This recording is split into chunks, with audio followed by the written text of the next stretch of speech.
Enter madman, stage left. The audience rises and holds their breath. They let the vampires into their house, pretend they don't see when the teeth come out. Put a band-aid on their throat. No one wants to rock the boat, and no one wants to talk about it. You're not supposed to talk about it.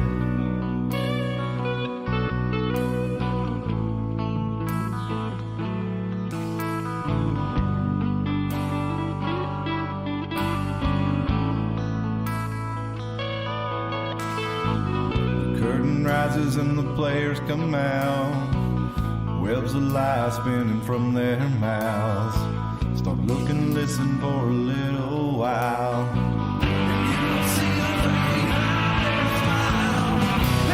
Attention to the men behind the curtain.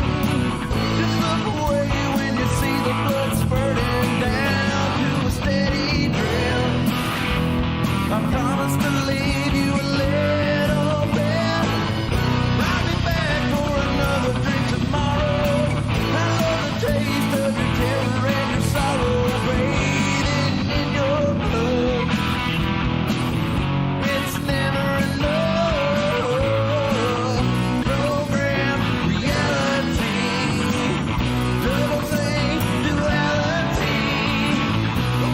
On the face of all mankind, our numbers up and the dead for a time. Go along to get along, hypnotized by the siren song. The flames are empty and the crypts are cracking open. The horde's upon you and you stand there frozen, waiting for the word. Stand in line and wait. Don't follow the strings to find out who is pulling. Just drink your poison, keep on laughing and drooling, eating your own flesh. The master always knows what's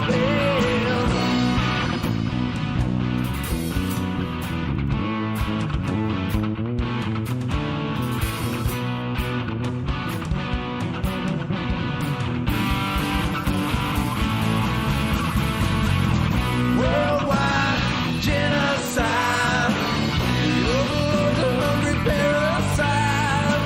They point the finger and the eagles fly. Raining fire, children die. Starving plague, paralyzed. Pile of bodies rotting, covered in fire. But no one wants to talk about it. Strings no more bowing to the master. I tried to run, but they only came faster. Now I stand my ground. I ain't backing down. Silver bullets in my pistol in my holster. My will is strengthened and my confidence is bolstered. Don't test my resolve. Don't test my resolve.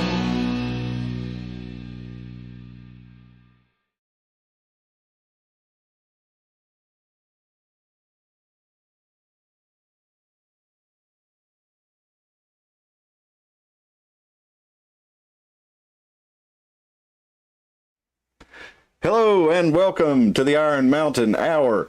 It is Sunday, March the 6th, 2022. My name is Cliff. I'm joined by Tim tonight, and we are live in Carter County, Tennessee, in the hills of the Iron Mountain. I want to thank you for joining us.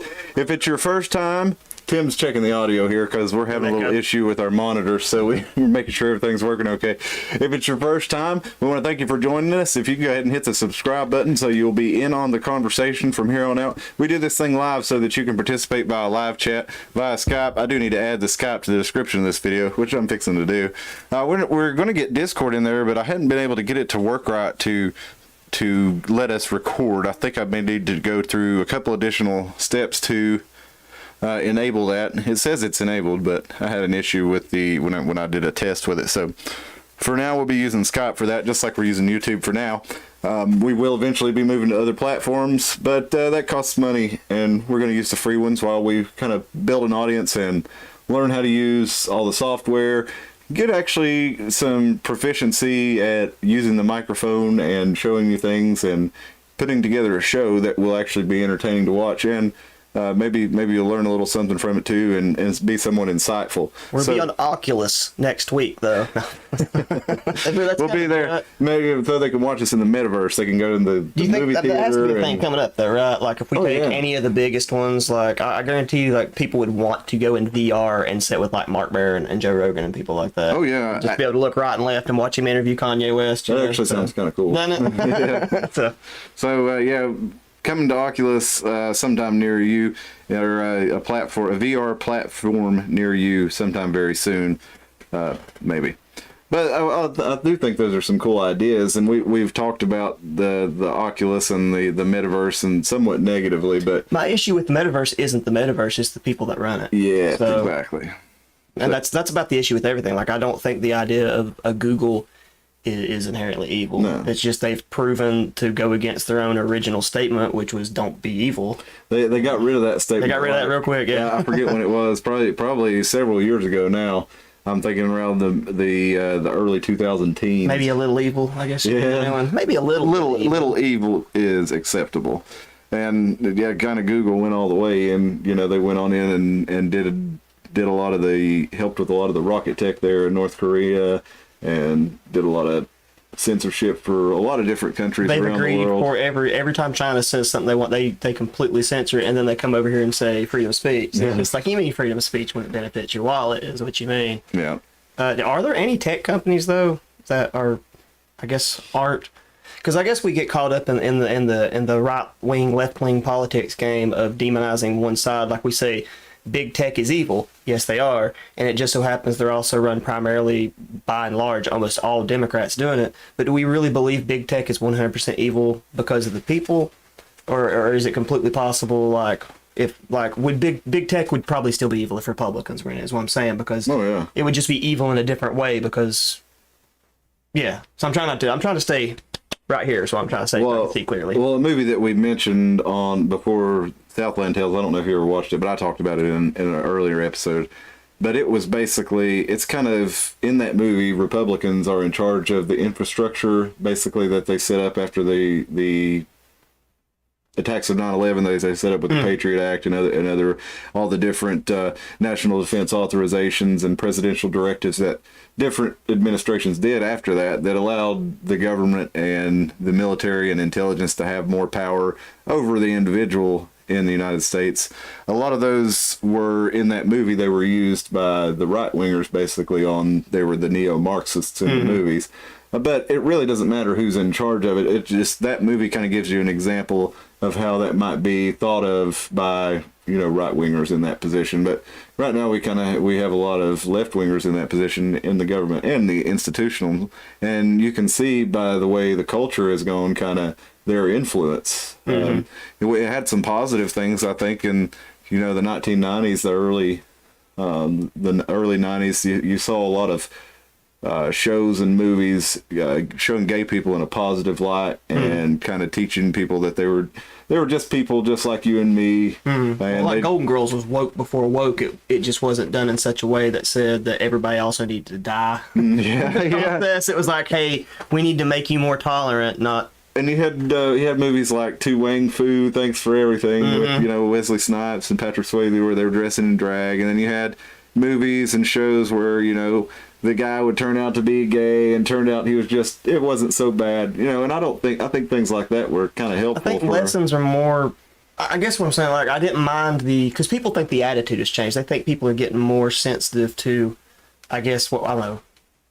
I only like using that word woke because it collectively absorbs like the good part of the left. It used to be considered. It used to be considered a good thing. Like if I would run into someone and I would say something about, say how Monsanto was allegedly poisoning people or something like this, and they would say, oh yeah, Cliff is woke or whatever, and that was considered to be a good thing. And now it's kind of a less desirable yeah. thing to be considered woke, because it tends to mean that you're taking these things too far. It's like calling, like, I guess on the other side, like when the right insults the left, now it's woke, right? But if you hear the left, and I guess this is the same true moniker if you've met a true one, the left will call those same people on the right QAnoners now. Yeah.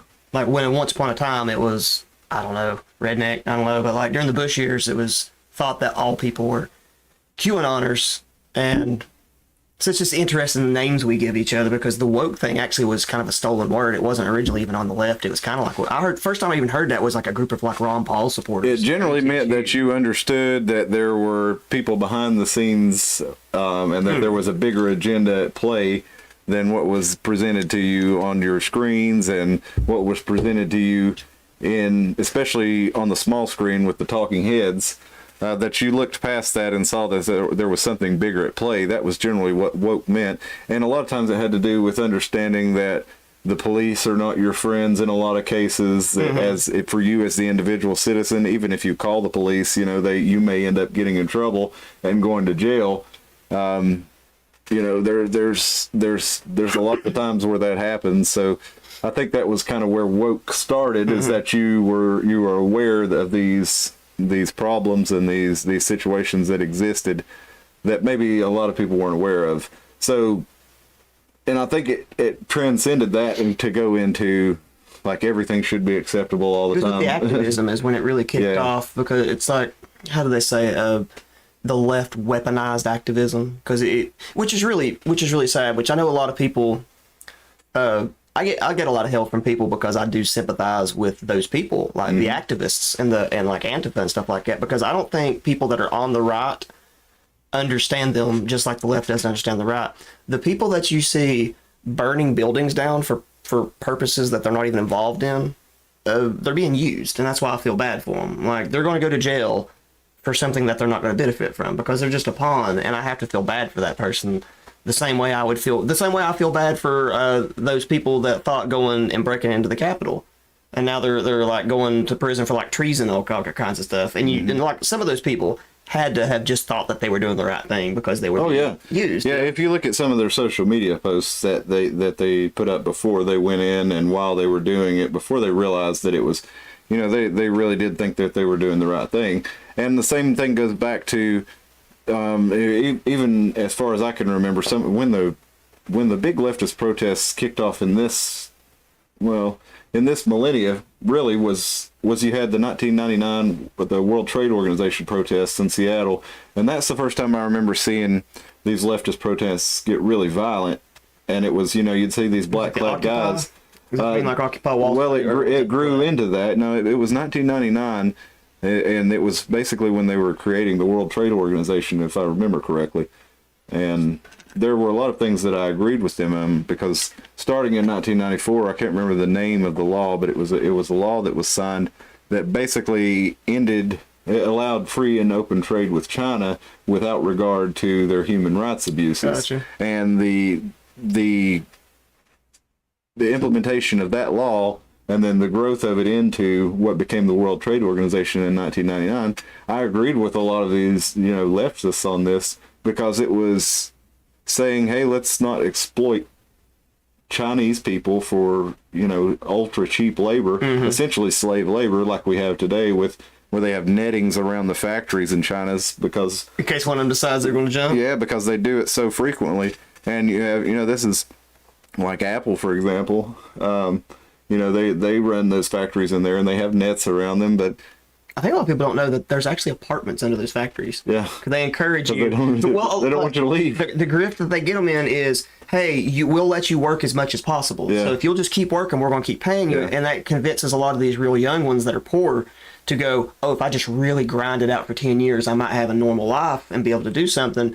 And so they'll go in these itty bitty little cubby holes to sleep for a while, and then they'll come back and start working again.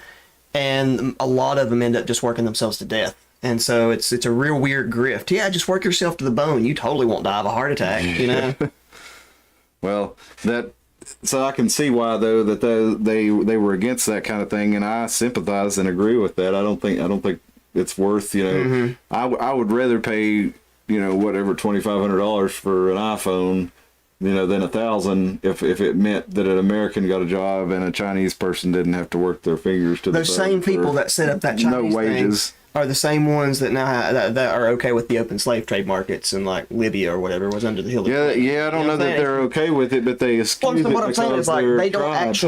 actually care that China has better human rights. Right. Like, they just care about moving businesses in the areas and optics. And I guess it goes back to the I'm okay with the metaverse, just not their owners. I guess is what I mean. Good law. They didn't have good. That's a good way to bring it back around. And if you are joining us for our conversation here again, we'd like you to press the subscribe button, hit the notification bell. We're going to get into the main episode here in just a little bit, which is episode 26, or is it 25? 26. Yeah, it's 26. And then we're discussing the World's Fairs of 1982 in Knoxville and the conspiracy of the World's Fairs. This idea is that these World's Fair sites that were constructed in the late 1800s and early 1900s, that these things were actually sites that were already there and constructed, and we just moved into them and used them as in the World's Fair. It basically is a ceremony to destroy tear them them down. and rebuild on top of them for yet another great reset of many in the history of our planet. There's been lots of great resets, and this one that they're trying to build now is definitely not the first, and it definitely won't be the last. But there are many people who think that, and we've got let's see, looks like a spam bot here. We're actually getting the chats though coming What's up from up, Alexa Alexa Duncan. Life? If you are not a bot and just accidentally type some extra letters there, then hello. And if you are a bot, get us off of our channel. But thank you for the view. So the idea is that these World's Fair sites, because they're so huge and were constructed in such a short amount of time, there are people who say that they were already there. Yeah. And that we just buried over top of them. So we'll get into that into just a minute. But while me and Tim, I think we're going to start doing a little bit of like a pre-show before we get into the main topic, because we play the intro to give people a few minutes to get in. And then maybe we'll just kind of say hello to one another and talk about whatever comes up, like we did just there for a little bit. So that people can have a minute to get in before we start the main topic. Hey, there's the Reverend Crash. Now that has to be a bot now. Yeet, what kind of foreign language be this? He's a sexy bot, I'll tell you that. A sexy bot. Yeah, a that's sex right. bot. He's a Terminator. If you see the internet, I forget which. There's a bunch of channels that have done it. They basically have broken down using logic and everything else to assume that all Terminators, there's no other reason for them to exist unless they were just sex They were bots. sex Because why bots. would you put skin on them? Because they had skin before the time travel thing, according to the past. According to the old clip that they kept going back to, the series got more complicated. Well, they said they had skin so that they could slip among the humans. Yeah, but why did they have to detected. make that one like a hot 20-year-old? Oh, in Terminator 3? Oh, yeah, so she could steal cars very easily, yeah. She would easily take most people's cars, most men's cars, especially if you came a nude like she did in the movie. Reverend Josh says, "Oh, shucks." I guess he liked our compliment there. Hey, you'll have to come back and join us again for another one, Josh. We'll like to get you on, and yeah, you've been on the show before, but it's been several months, so we'll have to get you on soon. Appreciate you tuning in and checking out with us. So the World's Fairs, though, we actually had one in Knoxville, in 1982. So when they did this, it was one of the, I think it was the first World's Fair that was in the South, and except for they did one and it wasn't technically a World's Fair, but it got recognition by the Columbian World Exposition, the same one that put on the Chicago World's Fair of 1893. They did one in Nashville. Now this one was the first official World's Fair that was recognized as a World's Fair in 1982. And President Ronald Reagan actually opened this World's Fair. He did the opening ceremony. So I'm going to real quick show you a little video here. I'm going to get through the ad though. I thought I had them over there. Of Whoop, whoop. By the way, Google, I'm so sick of The Weeknd now. It's get it? I'm so sick of it. I'll never listen to it again. You've ruined him. Weeknd, sue him. Sorry, what is this? Thank you, Tim. Oh, that's the Sun Spirit, isn't it? Okay, we're going to watch a quick look back from WBIR in Knoxville. Oh, wait a minute. Wait a minute. I'm going to be proactive here and get rid of this echo because I know we're going to have it if I don't do this right quick. At least I got to make sure because we've had the echo on too many episodes. Okay, I've got the desktop audio muted. I need to turn that on so that we can hear it and no other audio. So I saw when had that page pulled up at the top, it said Knoxville, the scruffy little city. Yeah. Was in quotations. Yeah. There's a place down there called, I think it's called Scruffy's Music Hall. I get that reference now. Where it came from is they when they announced that Knoxville, had to put it, they planned for several years. I think it took them about 4 or 5 years when they decided they wanted to be involved in the World's Fair of 1982, and they had to put together a committee and put together a nonprofit and get kind of an organization together to get this thing ready so that they could show that they could be a World's Fair contender. And the New York Times printed in one of their papers that there's no reason it should be this scruffy little city from Tennessee. The camera's going sideways here because I keep kicking the cable for it with my bare foot. There you go, Tim. Thank you. That ought to do it. Now, it's that redneck rigging. That's right. That's how we have to do things sometimes here in Carter County. And if you're not in Carter County, I'm sure you do too. But yeah, the World's Fair. They said they didn't want to have it in the scruffy little city. What's scruffy? Like nobody was shaving, or well, I guess they say because Knoxville was only a city of 100,000 people, or maybe probably less than that. Was it at the time? I think it's. I don't know. Let's see what their population is real quick. I don't know what the population was at the time, but a couple 100,000 has to be. Knoxville pop. Couldn't be much more than that. 2021. Yeah, I'd say we'll get 2020 because the Knoxville census was last year. Was when? Oh, 756,000. So it's grown quite a bit. That's so that's quite a bit more than metro area. Yeah, I didn't know it was that big. That was almost hitting 1 million. Let's check the Knoxville population in 1980.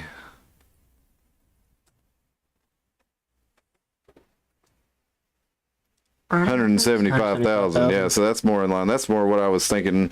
I remember this the signs when you'd go into Knoxville that say population whatever. I remembered them saying something like that when I was a kid. Well, before it pulled up just now, I was thinking Knoxville had around 500,000. Really? If I was being honest, I didn't. That's 250,000. I was thinking a couple 100,000, 250,000, something like that. It doesn't seem that big when you drive through it. Well, it does to me just because, I don't know, I guess because just there's so many people there now. And if you consider, maybe Carter County has, 35,000? True. I know. I think Carter County altogether has about 50,000. Does it? Yeah, I'm not sure what I wonder what Elizabethton has now. It was 15,000 when I was a kid. Let's see. 13,500. People are leaving. About the same, man. People are leaving. Of course, we've known that. Yeah, and Johnson City's gone up. That's 2019 though. So I guarantee when they do the next census, if you look back here, it's all the way. It's the same. It's pretty steady. You got 14,000 back in 2011. But I have noticed that here in Carter County, our downtown has been hopping lately. That's been nice to see. Johnson City's downtown has really been busy lately. I work a lot in downtown Johnson City, and it's been nice to see that. That Bristol's area be revitalized. Bristol's doing good. Actually bumping. I haven't been to Kingsport in a while. It's really interesting to actually see Elizabethton as busy as it is. Well, I think people are sharp doing shopping local. Well, I think they're taking that seriously. In case anybody's interested. Really trying to build our communities like we talked about. Mm-hmm. Well, I guess that's where during lockdown, so many people have started coming to Appalachia because it's open. Mm-hmm. I play the first Saturday of every month down at the Riverside Tap House. And during the winter months, I played there this Saturday, or was it Friday? Don't remember. I played there, and decent crowd because it's inside, right? But I started outside. And I guess last summer, it was packed, and it was a lot of tourists. A lot of people passing through, a lot of people staying in the area. And it's that way at a lot of the tap houses and a lot of the bars and stuff. And it really is just interesting to me to see so many tourists here. So it's good for the area, I guess. Yeah, I think so. And we've noticed that they've really been doing a lot of they've been doing a lot of tearing down a lot of the old stuff in here, and especially in Elizabethton. If you look down right there past Pals, and you go on down that way. Oh, they widened that. Sucker. Yeah. They're like, I guess they're widening the whole street there, and because That was a part of the state was a part of that because they got to noticing the traffic patterns. So essentially, if you look at a map of the Tri-Cities, like topographically, and you look at how everything's growing, Elizabethton's like the highway. It's like the fast food network between point A and point B. Yeah, and it's awful driving through there on the way to work in the morning. Yeah, it's terrible now. The area is growing out. You know what? One of the weirdest places though is Bristol. I didn't notice how old the buildings really look over there. So I guess that's one of the older ones. What we got here? I just had the Carter County population pulled up. It's 56,000. It hasn't grown much since 1980. It was 50,000. That's kind of crazy if you look at how big the schools are now versus how big they were then. And to think that we've only had an increase of 6,000 people. Well, almost. Well, I guess you could do the same experiment I did. How many of your graduating class still live in Elizabethton? I really have no idea. Like, due to Facebook, I know a great portion of them have left. Like, I know a lot of them went out of state, or at least just to, like, Kingsport, Johnson City, Gray.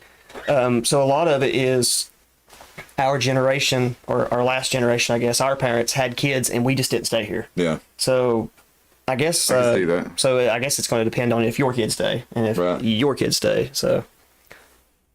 Well, I definitely noticed. I mean, there's a lot more children. I mean, look at. There's also a lot of like people that have migrated here, which I have nothing against because Appalachia is basically immigration from other areas. Yeah, it's that's not. the whole thing. I'm all about meeting new people, but it's not the locals. So that's why it seems like it's not growing. It's because a lot of people from our generation just went to other cities.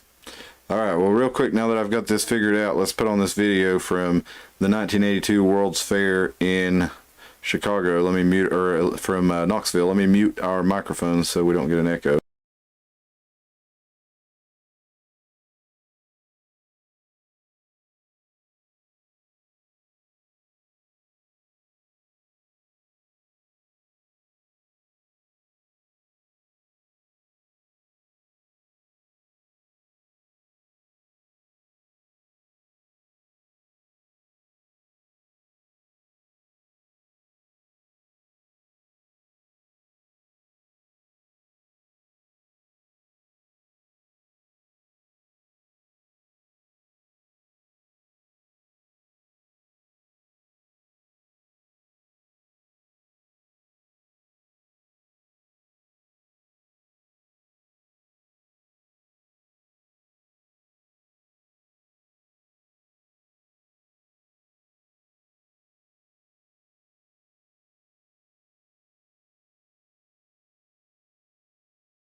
The microphone, you didn't miss anything with the no sound. It was just some. It was like swing music. It was all played by kazoos.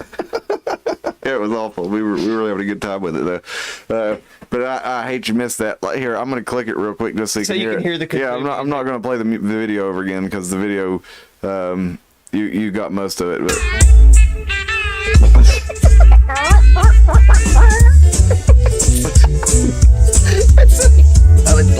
Oh shit! Now we definitely got an echo. Now we definitely got an echo going. We'll figure out how to do this one of these days. But you get the picture. You get the idea. Aren't you glad we muted it now? But we did. We had a good time. I think with that that's over how here. people are going to look back when they listen to like dubstep or something like that. Like, That's kind of how I look at it now. Although I do enjoy a good dubstep sometimes. There's sometimes that I like quite a bit of it. I like music, but there's sometimes that bass just hits you just right, and you're. Here I'm gonna play another one real quick. I don't think we'll play the whole thing. It's like 2 hours and 45 minutes. But this is a quick thing. I don't know. We might. This is the quick thing from 2 minutes and 45. Oh well. Yeah, 2 minutes and 45 seconds. This is from WBIR in Knoxville, the news station there. I am going to this time play it through desktop audio so you don't hear it on our microphone. So I'm going to mute it.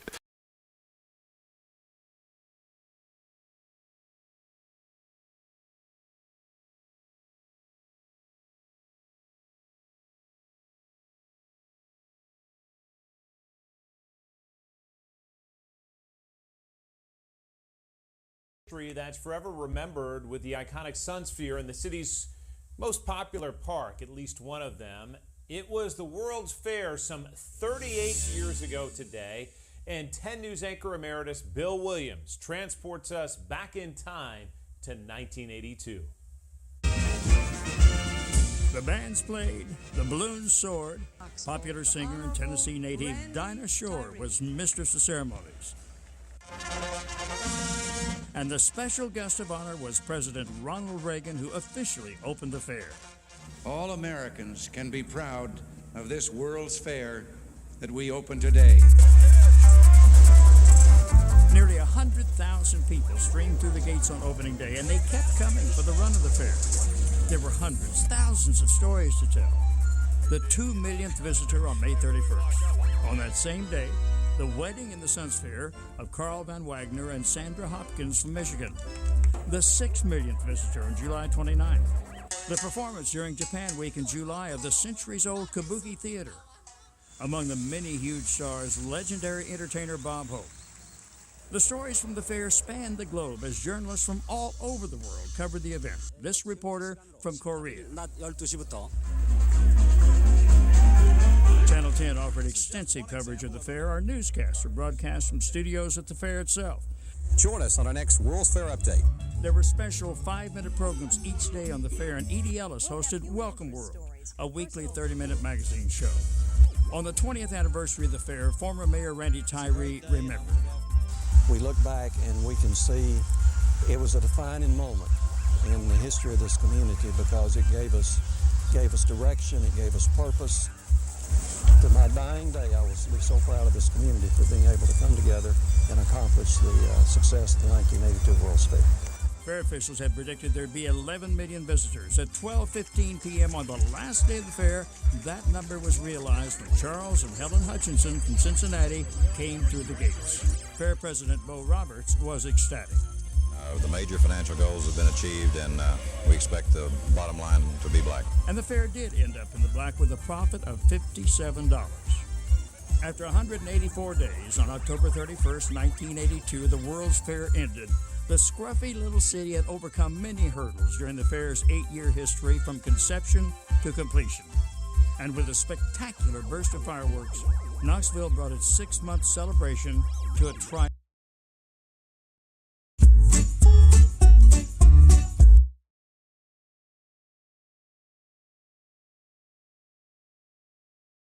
There we go. Got the microphones back on. So yeah, even they said that they made $56, $57 off of it. But most World Fairs actually lost a shit ton of money. This one, they say that they made $56, but they were paying for this thing till like 2006, 2007. So from 1982. So it took them like 25 years to pay this thing off. They said they made money. I guess on paper they technically did, but I imagine just some witchcraft in the numbers that they're using. And then Vacant Josh says this shit slaps. Talking about They rock Candy Mountain. I guess what we need to, I guess, like just put a note in there real quick. Like, if you just watch that Knoxville's World Fair one, keep note of what that looked like. It looked sort of like a Cirque du Soleil themed sort of barefoot landing Disney sort of thing, like stretched out across where downtown Knoxville is. And when we show the pictures of the other ones that are like an 1850, it looks like they built buildings the size of the Washington Monument and then tore down. And they say that it's like things that are made of glass, and some of they're not as permanent structures, but like, I don't know how in the world you would erect a marble structure, because some of them are still there. Yeah, I don't know either. And well, I'll save this till the Oh yeah, we're not there yet. Yeah, I'll save it to the end of it because I want to get into that when we do when we get into the whole thing about the Chicago World's Fair and some of the other ones, and we can look up some other ones too. I did want to show you a video here in just a second of The Simpsons. Closed on Halloween. Yeah, they was open from May Day, right, to Halloween. So for some occult significance, how about The that? 20th anniversary will be this year too. Yeah, and it was numbers. Yeah. It was the 200th. It would be the it'd be the 40th anniversary. It would be the 200th or the 40th anniversary. Yes, and the theme was energy turns the world. And they said you got to be there, and it actually had 11 million visitors, and they did 87,000 on opening day, 387,000 during the opening week, and it actually ran all summer. And you could go, and they had rides, and they had exhibitions and all kinds of different things. And they actually unveiled the touch screen. The first touch screens were introduced during the 1982 World's Fairs, where they were introduced to the public. I imagine they were around a lot longer than that. Have you ever played Metal Gear Solid? I think it's a Metal Gear Solid 5. It takes place during the 1980s, and he has holographic touchscreens, and I would bet my bottom dollar that they actually did have those in like special ops and stuff. They probably had. Have you seen there's a copyright that's been floating around on the internet. I don't know if it's completely genuine or not. But it's like a copyright form for it looks like an Oculus VR headset that was made for military use back in I think it's like the 50s or 60s. Oh, I believe it. So I don't know if the screens and stuff look the same, but the head contraption that they were wearing did exist. Yeah, it would be a natural thing to invent. They came up with the television screen. Of course, we had projections. There's your 22. Yeah, the number 22. Yeah, and then that's double of 11 million visitors.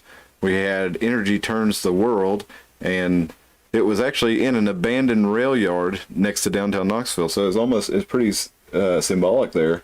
The rail yard was, it was the future during the 18 and 1900s, and then now it was the past, and it had been abandoned, and now energy turns the world. And they unveiled the touch screen, and a lot of computerized technology was coming into supermarkets and retail stores, and people were starting to run their businesses on computers. So it was a new world emerging. You had lots of if you look at movies, you had computer graphics technology. You look at the Terminator came out. We're talking about Terminator came out in 1982. I don't know if that was on the podcast or if that was before the podcast. Was it 82 when Terminator came out? I think that's when it came out. RoboCop was 87. Yeah, and we had stuff like Alien, and I don't think there was much. I think that was all miniatures and practical technology in '78. But you look at like the Return of the Jedi. They had the lightning effects, and they had some. It was starting to be more computerized. The very first time that they, I think it's the very first alteration was the Mario movie when they turned Bowser into Bowser from the human form. That was CGI. That was the very first, alteration? Actual first CGI alteration was when they turned. According to the internet, according to James Rolfe from the Angry Video Game Nerd, that was the very first time when they pulled his face, which it didn't look good. I guess it probably blew our minds when we were kids. Oh yeah, yeah. But I remember. Do you remember that show Beauty and the Beast? It was a the guy they put like that crap over his mustache to make it look like he was a lion. Yeah, he had the prosthetic face on, but they tried to do a CGI change, I think, a couple times in that, and it looked pretty bad. And then there was Stephen King's The Stand in 1982. They did a CGI face change in that, and it was pretty crude. Yeah, I think that was on CBS in '94. Did you see the Langoliers? Did you see that? Yeah, those critters running around CGI, little things eating up the world. It kind of was wild looking. Cool concept. Yeah, it was cool at the time. I mean, it was barely watchable, even as a 10-year-old or however old I was when that came out. But because it was Stephen King and I wanted to see where it would go, I continued watching it. And yeah, the little critters were pretty cheesy looking back. Yeah, like their teeth was being. Yeah. The growing pains of CGI. But at the time, it was the first time I'd seen anything like that. And then you had, speaking of Stephen King, you had stuff like The Lawnmower Man. That was that VR kind of. I'd like to watch that again because I remember watching it as a kid and thinking it was pretty neat, but I couldn't really follow. You couldn't follow what was going on because the CGI was really confusing. It's like Transformers fighting. Yeah, it was pretty hard to understand. And I had read the short story by Stephen King, and it was totally different. It was, you know, about some weirdo who started growing grass out of his skin, but They made that. Well, it might be not the exact same one, but there was a series of short movies, and I might get this wrong, but I'm pretty sure it was like short Stephen King movies. Oh, it was because Stephen King played in it, Yeah, I and he was remember. in a cabin, and he touched a meteorite, I heard that. What and is he that? started. What is that? that's different from Lawnmower Man. But he started growing. Creepshow. He eventually turned into a big walking swamp Yeah, thing, that's like a bush Creepshow. thing. Is it Creepshow? Creepshow or Creepshow 2, I think, or Cat's Eye. I can't remember. No, Cat's Eye. That one. Cat's Eye was the one that had It had four it had the stories, goblin. didn't it? It had the dude that had to go around the building because he lost a bet to a dude. And then I don't remember the other one was a dude that's trying to quit smoking, and he had that organization to electrocute him. And then the other one obviously was the cat walking around and. But with the cat was the bridge. He was in all of them. Yeah, but we connected the stories. That's right. It was like the cat's view of looking at how effed up people was. Yeah. Is what it's supposed to be. But yeah, but we go back to let's get back on track here because me and Tim have a way of getting out into. Forgot about World's Fair. Yeah, it's hard to know where we'll end up if we don't rein ourselves back in. But What's the conversion here? In 1982 was $10 a lot for a person for a ticket. Well, yeah, the median income back then was about $20,000. Okay. So, you know, I think the median income is like 40,000 now. So you got to figure it's and really, and back then, man, you could buy like. I remember seeing I had some old magazines and it had a thing where you could win a 300 or a 280Z. And it was like 1978 and a brand new 280Z. It was like valued at like $2,900. Oh, okay. I was just trying to do that conversion like in my head, like, because it's really hard to think about. Well, they'll say that the dollar was worth, oh, well, that's only, you know, that's worth like $10. That's worth like $20 in today's money. But at the same time, the cars and stuff were less expensive. The houses were less expensive. Even, I don't know how the conversion works on this kind of thing, but it's definitely, even though they say it is devalued, you know, only by about half. The prices have gone up so much. So how do you say it's not devalued more? I mean, a new Nissan 350Z or 370Z or whatever it is, or Skyline, better run you like $70,000-$80,000 now. And that's their top of the line car. The 300Z was their top of the line car. You get a 300ZX twin turbo for like $3,000-$4,000 back then. So you can't tell me that the dollar's not devalued more than that. Yeah. With Bob, we're going to be on the road to like do that tri-gun thing where everybody's calling it a double dollar because we just ran out of zeros. Mm-hmm. We forgot about The Simpsons. I pulled you off again. Well, no, I don't know how much of it I want to show because I'm afraid that, I mean, it's on YouTube, right? So it should be all right. Well, unless Adam Longman wants to copyright strike his 1,200 views on us. Yeah, I mean, they let Adam. But look how it rises like the sun. Right here, because it's the sun sphere. Well, let's just play the whole thing and Just see. play it. I mean, They're not going to copyright Adam Longman. Sure, they're not going to copyright you. all right, let me go ahead It's been and it since 2012. I think. make sure this is good. Okay, mute this and then we'll start it.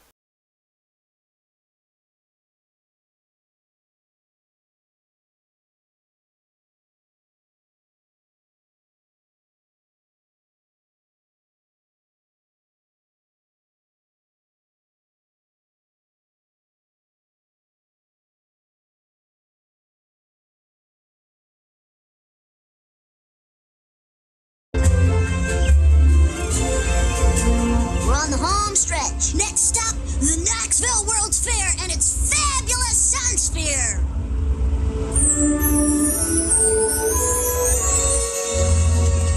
Hurry up! We've only got 4 days to spend at the... What?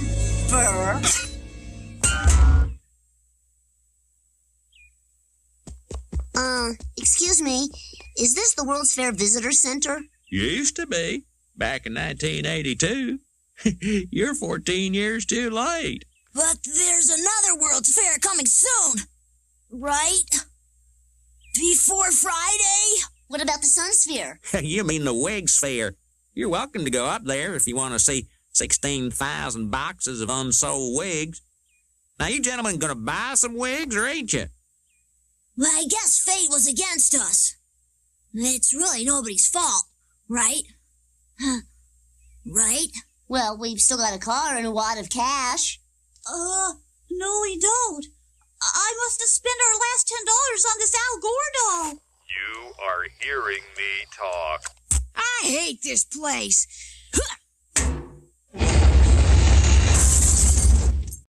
everyone gets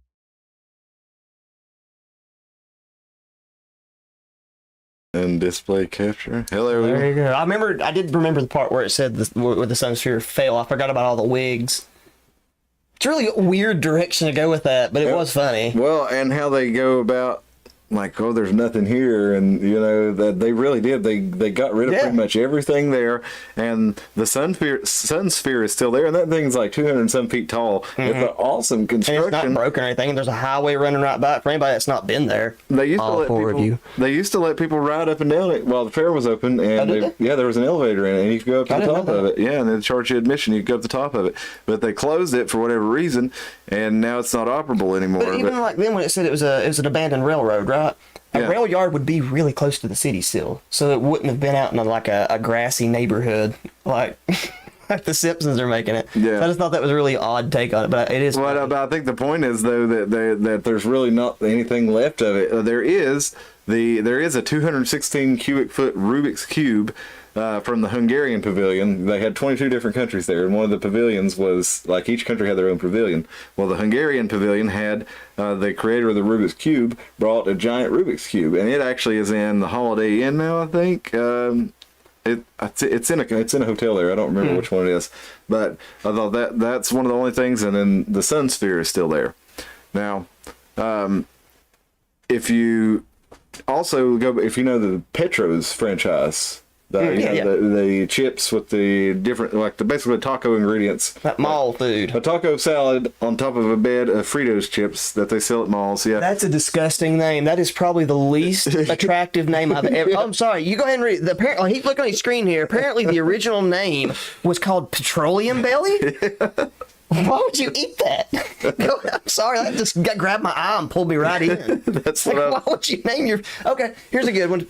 For context, what was going through my head was I recently watched that documentary on I can't remember, it's one of those food shows on Netflix, but there was a cookie that preceded the Oreo, which we need to talk about it because it's got the patriarchal double cross on it that I never noticed for some reason. Yeah. So there's Masonry signs on the cookie.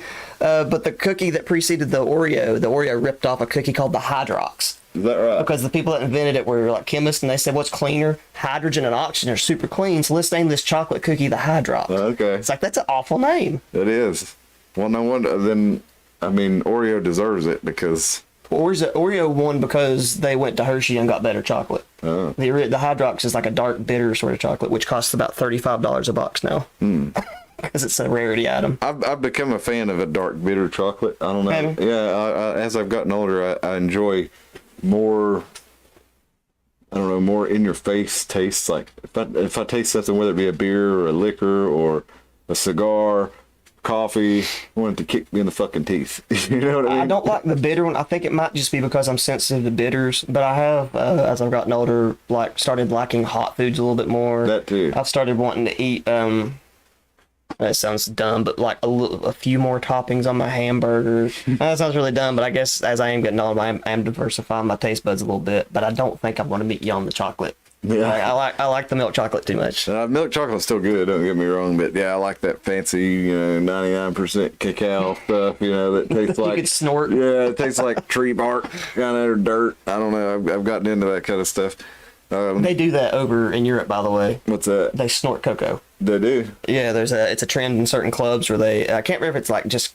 There's a certain, that's like a high potency amount of cocoa that they'll like snort up their nose, and apparently it gives you like a rush for a minute or two. Just, I mean, guys, if you're going to ruin your nose, just do cocaine. Hey,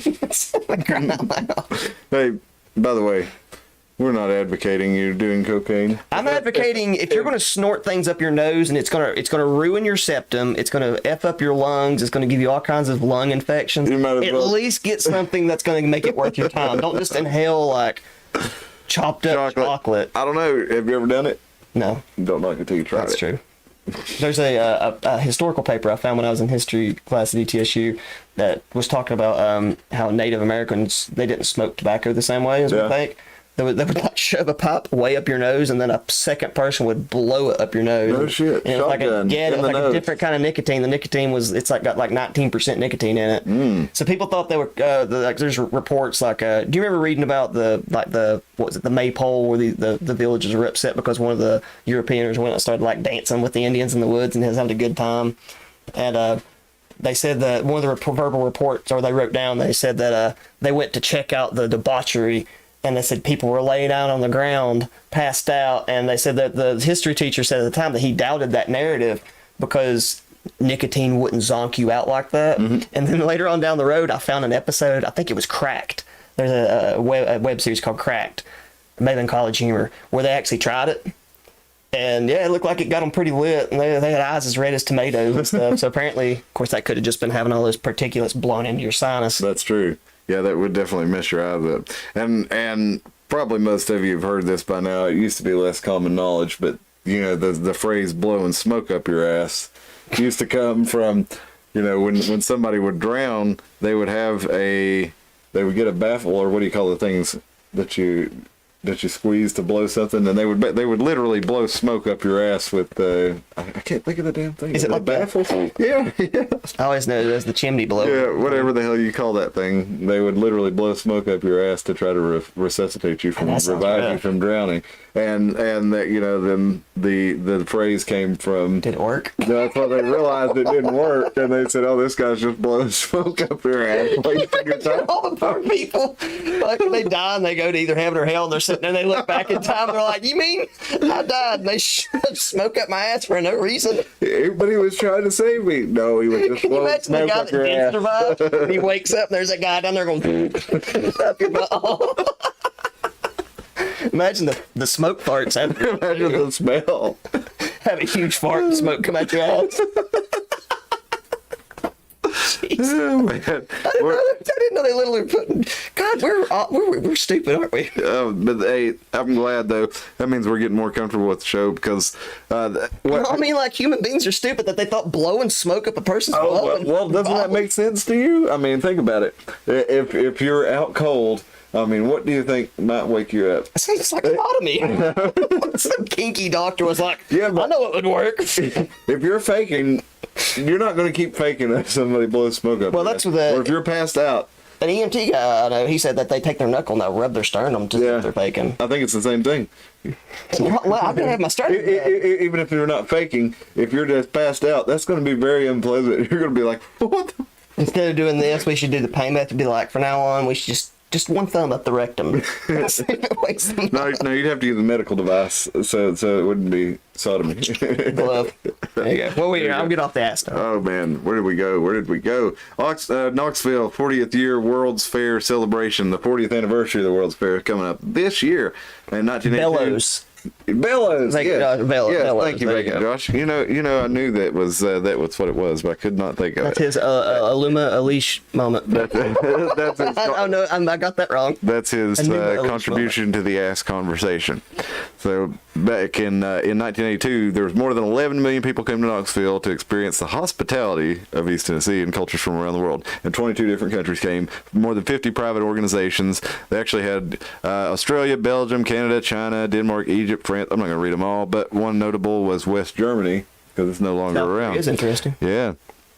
South Korea, and the United Kingdom, Luxembourg, Italy, Japan. Again, 22 different countries. The amphitheater, that's still there. They were going to tear that down, but people actually protested in Knoxville and were like, no, we want to keep the amphitheater. So they still have that, and that's what hosted all the official ceremonies and the entertainment. There was Broadway shows. Bob Hope was there. Johnny and June Cash were there. Skelton. Yeah, Red Skelton was there. London Symphony Orchestra was there. And, Knoxville... it's up to 756,000 people, so it's grown a heck of a lot more than Carter County has in that amount of time, and it's become kind of an artsy kind of town, kind of somewhere between, if you look at the culture of Nashville and the culture of East Tennessee, it's kind of a melting pot between the two, right? I mean, you got kind of the really artistic and Music City and the big city life. Nashville's really changed a lot, is my only point there, over the last 5 years. I've not been to Nashville in the last 5 years, so I couldn't. Well, I guess like once upon a time you go to Nashville. Well, of course, it's not 5 years. I was going 15, 20 years ago, and it was a little bit, I guess, less what you would call like, I'd use the word gentrified, but it's more like upscaled, where you could still find a lot of the dirty sort of bars and stuff like that. And whereas now, if you go to Nashville now, most people just go for that one strip, like it's like that's what you do. And there's a certain level where you fix something up and you gentrify it to the point where it loses enough dirt where it just doesn't feel real anymore. And I feel like Nashville's kind of gotten there. To me, I mean, the Daily Wire and a bunch of other companies have moved there. It's moved up, and you just lose me when it gets on a certain level like that. Gotcha. I'm still cool with Knoxville at the moment. I like Knoxville. I've always liked it. My aunts lived there for most of my life. And fuck, is that a Parthenon in Nashville? Yeah, dude. They built it for the 1893 World's Fair. Well, no, it wasn't even a World's Fair. It was actually the Centennial or 1897 World Fair. The 1893 was in. I didn't know about No, the 1893 Centennial Exposition. They did it to celebrate the 100-year anniversary of Tennessee, but it was actually a year late. So I'm gonna show you guys they did real it quick. With Greek architecture? Oh yeah, let me show you. No sense, does it? Oh yeah, it does, because Nashville was called the Athens of the South at the time, and as far as I know, it still is. But it was, like I said, it was not a World's Fair, but it was recognized by the organization that puts on the World's Fair. So it's kind of like a gray area in between. So let's get over to this one if we can get. See, look, it's turned on. You see that, right? I turned it on. Mm-hmm. It's not showing us anything. You gotta do it again. I'm gonna have to do it manually, I guess, instead of using my hotkey. But this is a picture of the grounds from the Tennessee Centennial Exposition in 1897. I couldn't tell you about that. Okay. It might be if they were made in 1897. No. That was 1776. I know what you're talking about. No, that was the United States Bicentennial. But no, if you look here, you can see the Parthenon, and they actually built a replica of the Parthenon in Athens for this.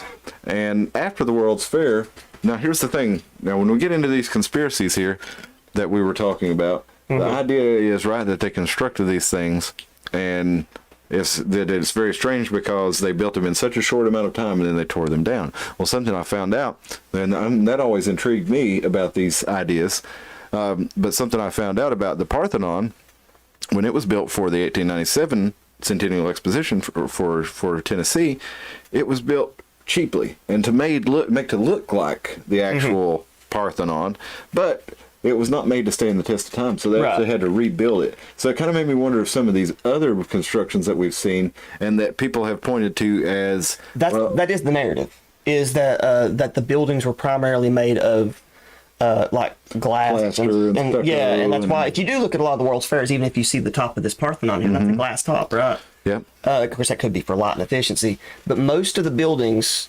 To kind of jump ahead a little bit to make this make sense to what we're talking about before we get there. When you see these other examples of these World's Fairs that he's about to show you, they're a lot more dramatic than the one in Knoxville. They don't look like this at all. They're much more grand like the one you're seeing right here. And the argument that the conspiracy theorists online are making is how in 1856 did you build something like that in such a short amount of time, and why did you have so many resources that you could just dispose of it?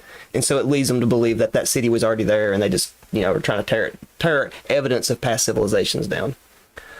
Anyway, back to you. Sorry. No. Just trying to tie that up and make it so people would know where we're going with this. Because like the Knoxville World's Fair that you just showed, it's cool, but it's not so grand that it would be unbelievable. But some of the other ones that you see, they're pretty crazy. Well, let's look at this. Oh, that's cool. Yeah, they built a pyramid. I'll show you some other pictures from that, some actual pictures from it from 1897. But Memphis sent over the pyramid because is that the same one that's still there? Well, no, this one they sent for Nashville. They still got the big one in Memphis, but this is one they came over and did just for the World's Fair. Nashville, good lord. Yeah, the pyramid in Memphis. So let me zoom out a little bit here. So let's look at this Parthenon again. Look at the symbols around it here.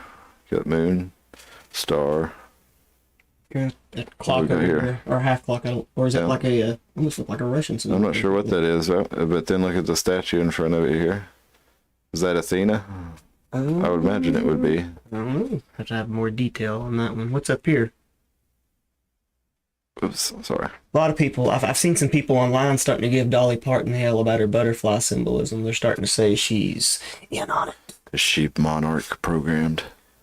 Well, it represents. Well, you want to know the real conspiracy group that are really interested in Dolly Parton? Yeah, let's hear it. I do not subscribe, because I know Carter County will hang me alive if they hear me talk about St. Dolly. The conspiracy theorists online, I think the first one I saw talk about was Mag Bitter Truth. I think he's only on BitChute now. He's one of the best ones, honestly.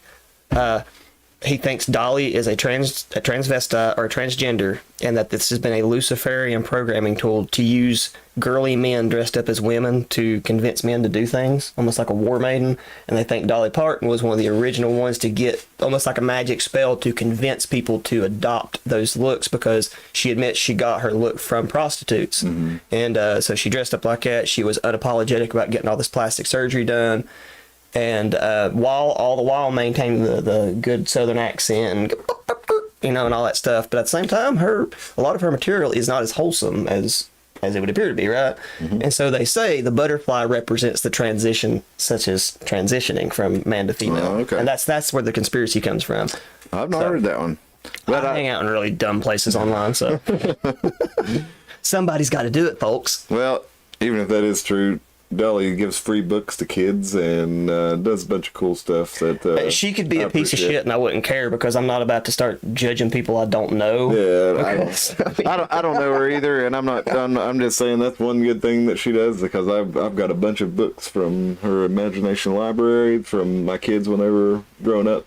I didn't know that. Yeah, she sends a book every month from the time you're like, I forget how old, from the time you're born to you're 5 years old or something like that. You let that spirit of evil in your house? I did, and we read it. What were they reading, Harry Potter?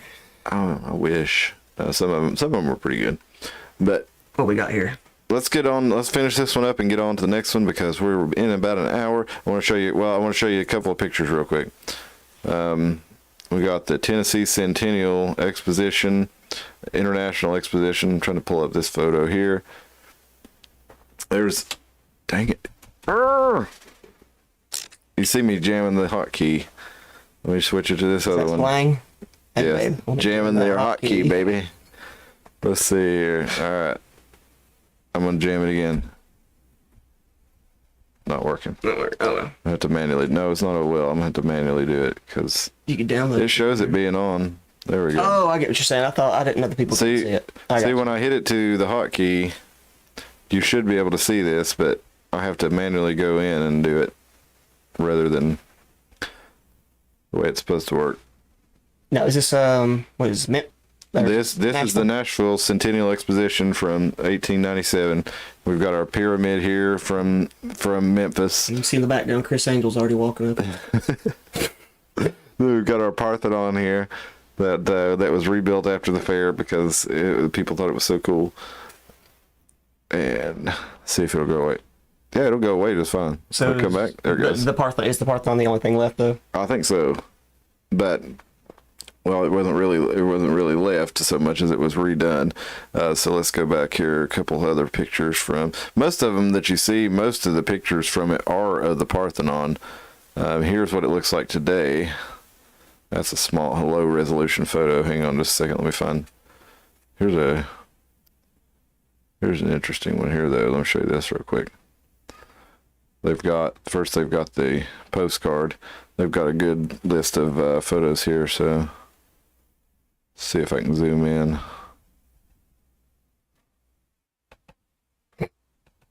It says no. Yep.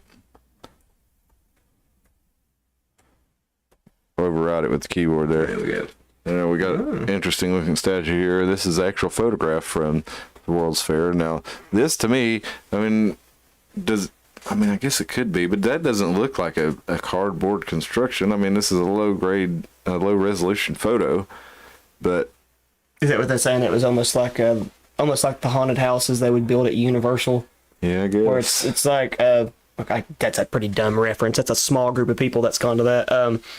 If you go to like Universal Studios and stuff, or even like Scarowinds, they set up those haunted houses, and they look really good and sturdy until you realize it's like sheetrock, but it's not really on anything. It's just like nailed to center block to pressurize it. So even though you couldn't like shoulder ram it down, a couple of people could tear it down within a few hours. Okay. Well, something interesting about we were talking about the Chicago World's Fair. It was the observation wheel for the 1893 World's Fair. They made a big Ferris wheel, a giant Ferris wheel, and it was called the Eighth Wonder of the World in 1893 whenever they did this. And let me find a picture of that right quick.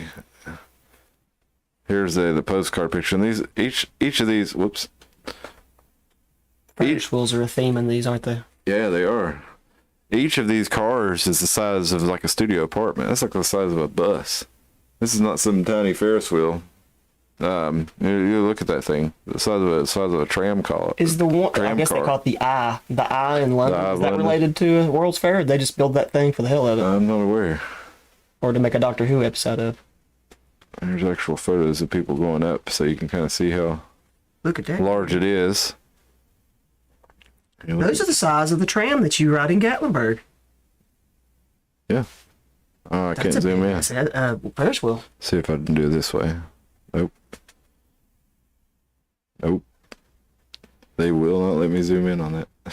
Oh well. You can see in comparison the gondola that takes you to the ski lift up in Gatlinburg is about what it's a big ass Ferris wheel, is all I'm saying. Who we got Okay, here? there, we're going to go ahead and go to your part of the show where we kind of discussed the theory that I explained earlier. And that's part of the mud flood theory, isn't it? What happens in conspiracies a lot is they start crossing, like a theory will come up that bounces off another one. So a lot of, I guess you'd call it, I'm going to use the word evidence for lack of a better word.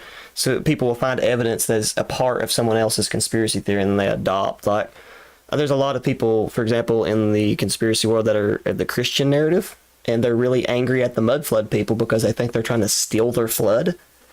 You know, so it's like a lot of, like, and there's a sect of flat earthers that don't believe necessarily the Bible, and there's a sect of the flat earthers that believe the theory because it's in the Bible, or so to speak.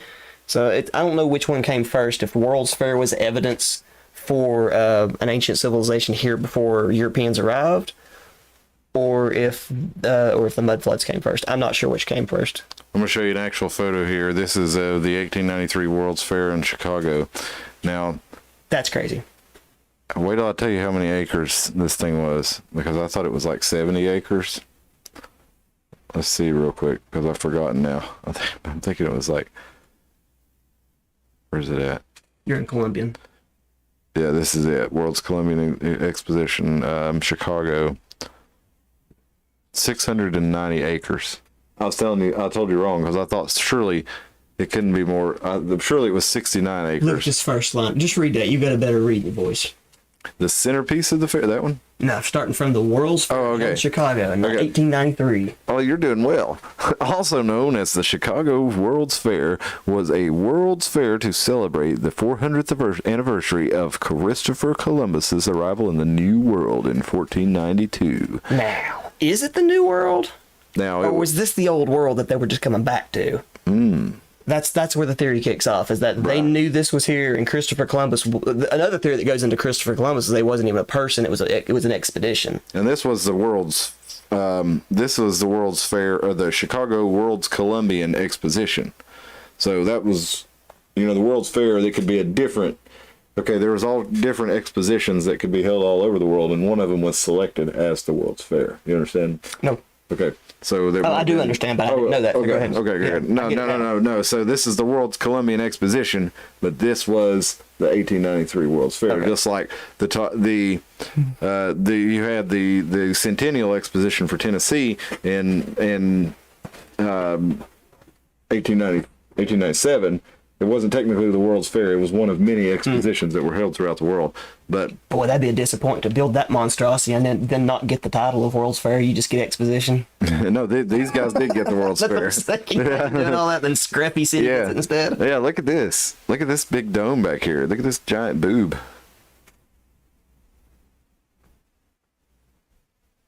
I mean, look how big that thing is. That's brick. Yeah. Right? Or, I mean, yeah, you can see the lines, unless they're using like maybe they fake painted mold. it on. Like, I guess you could do it like a plaster cast. I guess you could. Against it. Like, I guess a lot of people don't know that modern grocery stores are actually styrofoam.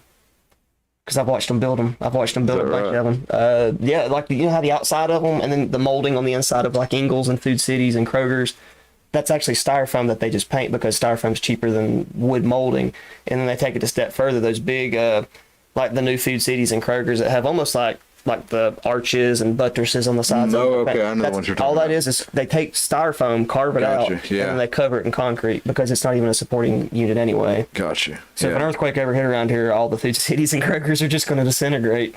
Well, not the building, but the outside would fall apart. Here we got 5 facts about the World's Columbian Exposition of 1893 from architecture.org. The White City? The White City. Why was it called that? Marble, hopefully? Because it was... I'm pretty sure that's what Hopefully it was. that's what they Europeans in Chicago. That's what they called the city that was built for the 690-acre city that was built for the World's Fair. Now, I guess this one's still here, right? So let's show them a picture of that. This gold Columbus right here. Is that supposed to be Columbus with the Yeah, dove? it's got the dove and it's Isn't it got Spanish? the cross. Cologne dove? I don't speak. I don't know. I've heard that people say that online, but I've never taken the time to fact check. know if I'm it pretty is sure or not. Cologne, Colum, is related to the dove, Okay. and and they say that all this stuff like Columbus is in reference to manifest destiny, and the dove lighting upon Noah. I don't know how much truth is into that. Okay, well, get this. The World's Fair in Knoxville in 1982, Mm-hmm. it drew 11 million visitors over its 6 months run. Mhm. How many does this say? 27 million visitors. The fair ran the first World's Fair in Chicago the first World's Fair held in Chicago ran from May 1st to From May October to Halloween. 31st, just like ours did here in Knoxville. 27 million people in 1893. That's kind of insane. That's a lot. Yeah. They actually gave us the World's Columbian Exposition of 1893 introduced juicy fruit gum, Cracker Jacks, and brownies, and that's the first time you ever saw those things. Also, a Chicago-style hot dog made its first appearance at the White City, and Pabst Blue Ribbon beer. It won the Blue Ribbon in 1893, There and you that's go. how it actually got the name Pabst Blue That's Ribbon. where Campbell's Soup got their gold medal from. Talk about Was reliving their glory days. You know, it's like they've been coasting off that for 100 and some years. Yeah. And Pabst is not bad, but you know, for a cheap beer, but you know, they won. They haven't won an award since 1893. Oh man. The civic buildings nationwide mimic the Ferris Bow art style, and that's what it was referred to. The style that was put in. Daniel Burnham was the chief architect, and many of the turn of the centuries, like around 1900, they built their city halls, libraries, courthouses modeled on the architecture in the Chicago World's Fair. This says it was a win for women's rights, and it says that because there was a Chicago socialite named Bertha Honor Palmer, and she fought for women to have a seat at the Chicago World's Fair table, and she was one of the first. She created a board of lady managers, and it was the first governing body of its kind. So, the Ferris wheel, Ferris who? Chicago was home to a bigger Eiffel Tower, almost home to a bigger Eiffel Tower. In the 1889 World's Fair in Paris, Gustave Eiffel unveiled his signature tower that soon became a worldwide sensation. But then in Chicago, they were going to try to out-Eiffel the Eiffel Tower. So the initial proposal was to make a 1,500 feet tower that you could bungee jump off of, made out of logs. Logs, Tim. And Gustave Eiffel, he actually offered to build a tower similar to his Parisian masterpiece, but considerably larger. And the committee over the fair, they seriously considered it, but they ultimately decided on an engineer named George Washington Ferris from Pittsburgh to design the Ferris You're wheel. telling me the guy that invented the Eiffel Tower in the city of love, one of the most traveled to sites in the world, so important that it's also in Vegas. The hotel is named after this tower. Yep. The same guy came to another one and said, all right, hold my beer. Instead of a beautiful erection made of metal and lights, how about we chop down some of these fucking trees and have people jump off the top? I'll build a bigger one, 1,500 feet tall. And they get the jump. I don't think he offered to build the wooden one. What if the bungee jumping part was just kind of like he offered it and they were like, and he was like, oh, and you can jump off of it too. I think it must have been people drinking that Pabst Blue Ribbon beer and were like, let's build a 1,500 foot long tower that people can jump off of. Yeah, they can jump off of it. Let's see, railways, riches and resilience. The fair had it all. So Chicago wasn't the only contender for the 1893 World's Fair. I mean, it's the World's Fair. You had New York wanted to do it, Washington, D.C., St. Louis, and Washington, D.C., being the seat of the government in America, and New York as the nation's largest city, they were really kind of the front runners. But Chicago was chosen for their extensive railway system, a central location, and God, read that last line when you get done. Their citizens' fundraising efforts. Read that last line. An energetic, brash, growing metropolis, anything was possible. Our city had risen from the ashes of a debilitating fire to become a symbol of America's aspirations. Now, when we first started watching that Knoxville, on that video, they were like leveling buildings and stuff. Now, I guess you could argue that they're just doing that to make room for, the fair. But that's one of the reoccurring themes that we keep seeing is a lot of construction and a whole lot of deconstruction after the fact. And that's where the conspiracy theory people, they say that those cities are already here. So they throw a World's Fair and then it gives them an excuse to tear it all down. Okay, so let's look at this real quick. The Chicagoology, apparently the 1894, the fair fires. So let's look at this real quick. What we got here? Did the fair catch fire? Evidently it did. The burning of the Peristyle Music Hall, Casino, and Manufacturers Building. There's that big Columbus statue we saw. Big stallions that we saw in the pictures from last week. The fair is fire swept, said the Chicago Tribune in January 9th, 1894. World's Columbian Exposition buildings consumed, Peristyle in ruins, casino and music hall devoured by hungry flames, end of the quadriga, vast fiery furnace in the great manufacturers building, loss of life and thousands. That's how they wrote that, loss of life and thousands? That's what they say. I don't know. Loss I guess of thousands of dollars. Thousands of dollars, probably. They had a giant fire, and it says, but the work of destruction did not end with these buildings. Firebrands were carried to the roof of the manufacturer's building, and the promenade around the crown of that enormous structure was soon on fire. The wind was strong, and the flames soon reached the immense wooden ventilators under the eaves, and they were soon burning fiercely.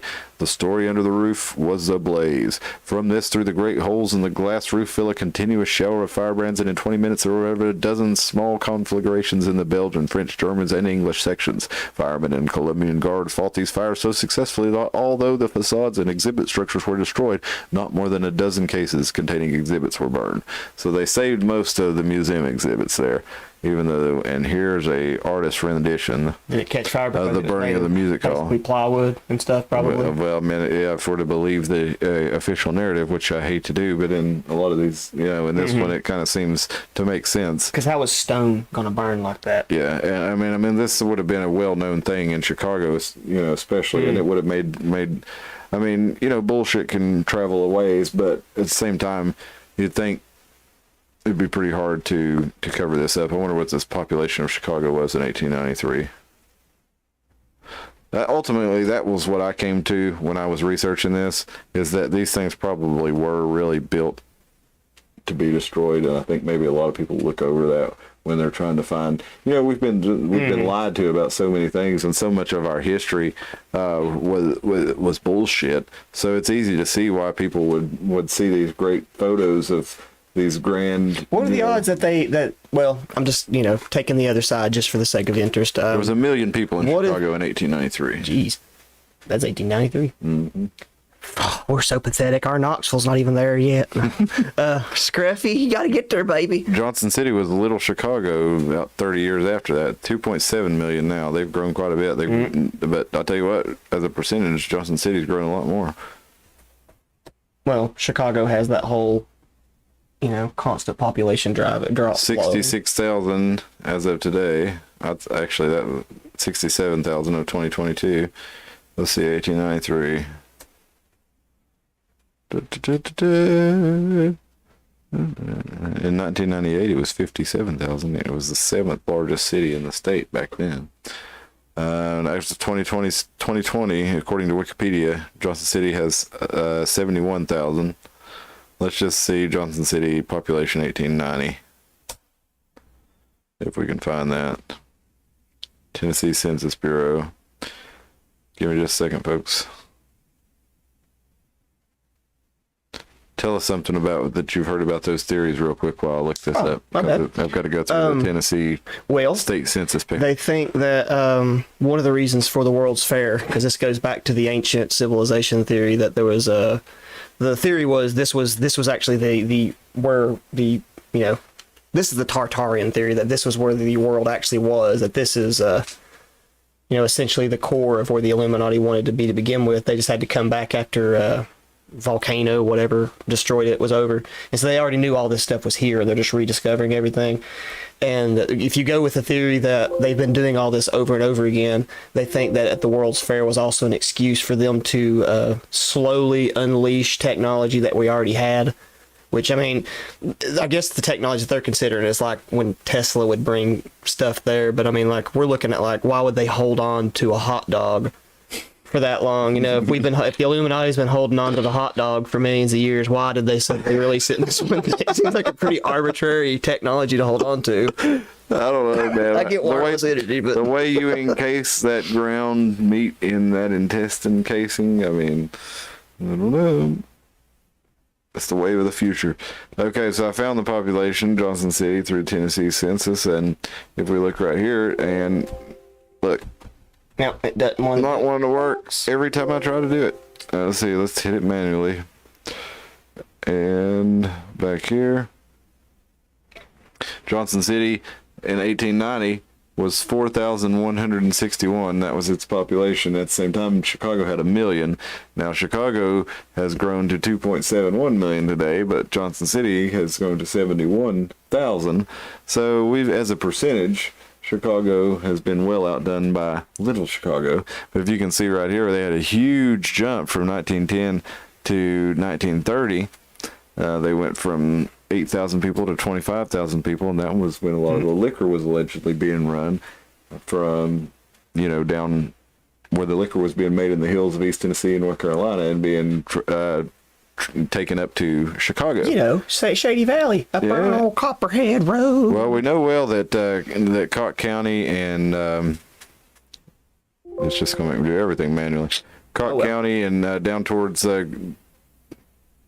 that part of Tennessee there, where Popcorn Sutton famously ran liquor, and we know a lot of that made it up there, and there was all kinds of stories of NASCAR, forming from the guys who were running the liquor in Prohibition and taking it up to places like Chicago. Stock car, which eventually became NASCAR. But Tim, is there anything about the World's Fair kind of situation that lends it, kind of lends more credibility to this? Or do you think it's more of just people misunderstanding, looking at things with a skeptical mind? I think that can always be the case, that we're all just misunderstanding things. Let's see if I can give you a reference here, because I know we keep going. At some point in time, you want to do a flat Earth one, and I'm trying my best to embrace the side of it just for the sake of argument. And the only argument that I found that still actually kind of bothers me on a logical basis, and I need someone to bring me down for it, is what is they called the Mercator map, which is the UN one. They say they use that one because it's the only way to make all the continents equal, like to make them the correct size. To make them the correct size for what they are on the actual Earth. So I've got a good argument here. That's not the Mercator. So people either just type in UN flag. That's what we use for. If you type in UN flag, you'll get it. There you go. I know you can't see that, but that's the map of the world in the middle. And if you look at the quadrants, that's actually what would be on the globe. I think there's 33, which drives people crazy. Yeah, there we go. All right. So this is the only way to make all the countries and continents their correct size, right? To accurately represent them. Yeah. But if you stretch that on the globe, right?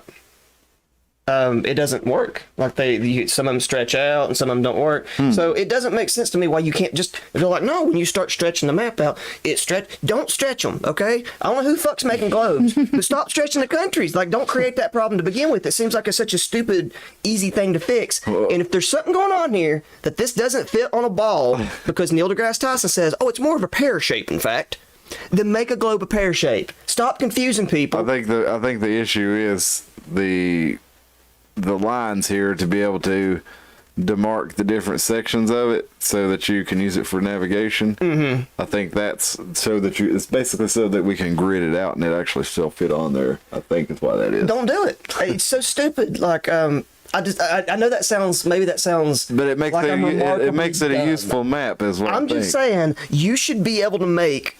You've got satellites in space, right? I'm not saying they're not real. I'm saying all of it's real. Okay, make a globe that's correct. Why is it so hard? It doesn't make any sense. No, the only way to make a globe is if we make the United States 6 times the size of Africa and stretch Russia all the way around Antarctica. The only way to do it. It doesn't make any sense why you can't make it better. Make a pear-shaped globe, Neil. That's all I'm saying. If it's not right, fix it. We're making a metaverse and we can't even make a globe that's been in every classroom for how many years? We can't make one 100% correct or even close. Is this Google Earth? Yep. Why can't you 3D print that fucker? That's all I'm saying. I guess you could.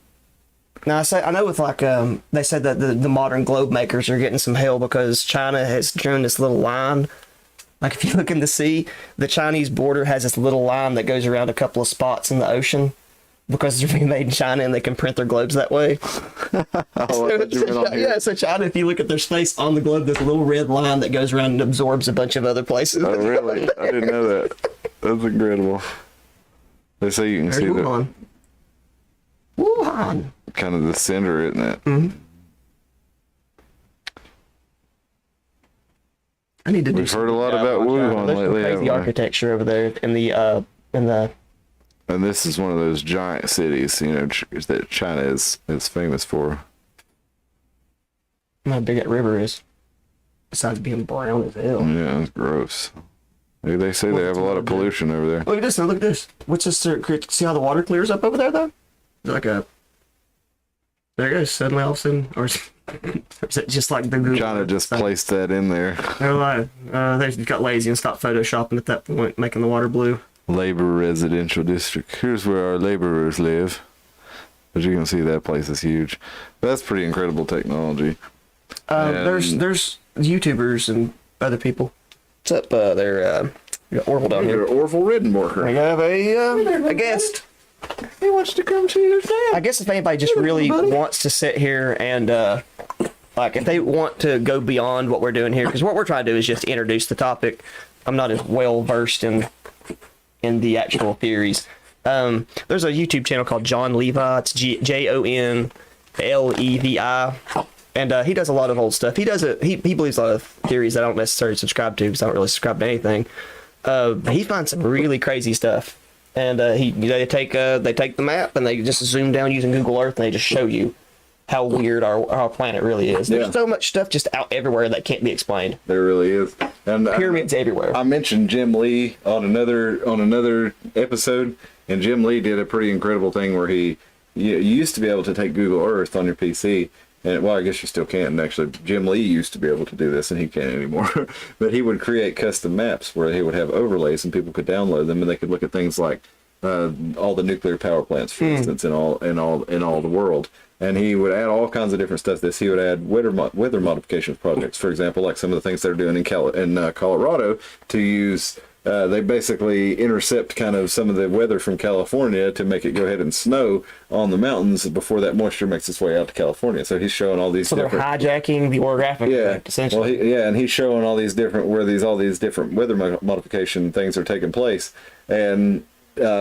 Google changed. They took away his ability to add maps and make maps. But Jim's on climateviewer.org and climateviewer.com if you want to check out some of his stuff.